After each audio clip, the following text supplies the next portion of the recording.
திருவள்ளூர் மாவட்டம் திருவேற்காடு அருகே பொன்னியம்மன் நகரில் குளத்துக்கு அருகாமையில் விளையாடிக் கொண்டிருந்த 2 சிறுவர்கள் குளத்தில் விழுந்து நீரில் மூழ்கி உயிரிழந்தனர்.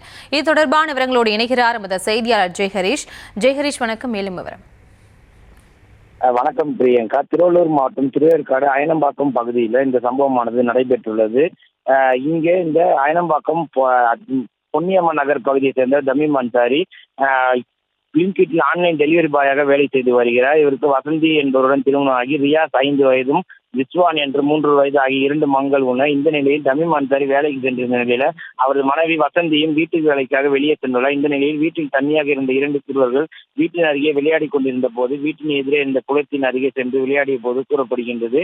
அப்போது எதிர்பாராத குளத்தில் விழுந்து தத்தளித்து வந்துள்ளனர். இதனை அந்த குளத்தின் மறுபகுதியில் இருந்து மீன் பிடித்துக் கொண்டிருந்த அதே பகுதியை சேர்ந்த நவீன் என்ற சிறுவன் கண்டுபிடித்து ஓடி வந்து 2 சிறுவர்களையும் மீட்டதாக சொல்லப்படுகிறது. மேலும் சுயநினைவு இழந்து இருந்த நிலையில் இருந்த சிறுவர்கள் இருவரையும் மீட்டு அக்கம் பக்கத்தில் உடனடியாக அருகே இருந்த மருத்துவமனையில் சேர்ந்தனர். அங்கு சிறுவர்களை பரிசோதித்த மருத்துவர்கள் இறந்துவிட்டதாக தெரிவித்துள்ளனர். மேலும் வீட்டில் அருகே விளையாடி கொண்டிருந்த 2 சிறுவர்கள் நீரில் மூழ்கி இருந்த சம்பவம் இந்த பகுதியில் பெரும் சோகத்தை ஏற்படுத்தியுள்ளது. மேலும் பொன்னியம்மன் கோயில் குளம் சுற்றுச்சுவர் இருந்த போதும் கேட் மூடாமல் இருந்தால் சிறுவர்கள் உயிருக்கு காரணம் என இந்த பகுதிவாசிகள் புகார் தெரிவிக்கின்றனர். மேலும் இது குறித்து திருவேற்காடு போலீசார் தொடர்ந்து விசாரணை நடத்தி வருவதும் குறிப்பிடத்தக்கது. பிரியங்கா,